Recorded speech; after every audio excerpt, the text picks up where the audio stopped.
So the other day I tried to practice my Spanish because I was at work and there were these people in like the shop area talking about buying stuff and I couldn't tell what they were saying exactly, but I could hear enough. I was like, that is definitely Spanish. I'm like, what at excellent time. I get to practice my Spanish. It'll be so much fun. But I totally forgot that I am an idiot. And usually when people buy snacks, I don't have like a long conversation with them. I'm like, usually I'll just say like cash or credit, like how do you want to pay?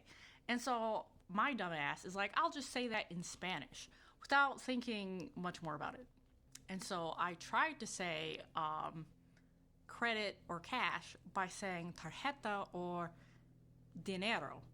And if you've ever tried to speak a second language that you're not native in, you know the look when someone gives you when you know you said something wrong. Like you thought you were okay, but then they look at you and you're like, I totally fucked up. I did something wrong.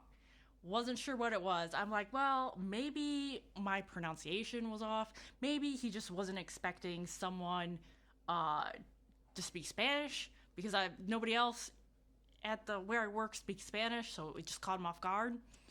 Wasn't until I had my Spanish lesson today that I could ask about it. And my tutor was like, well, what did you say exactly? And I told her, and she's like, well, so if you want to say cash, you need to say efectivo, which is cash. Dinero just means money.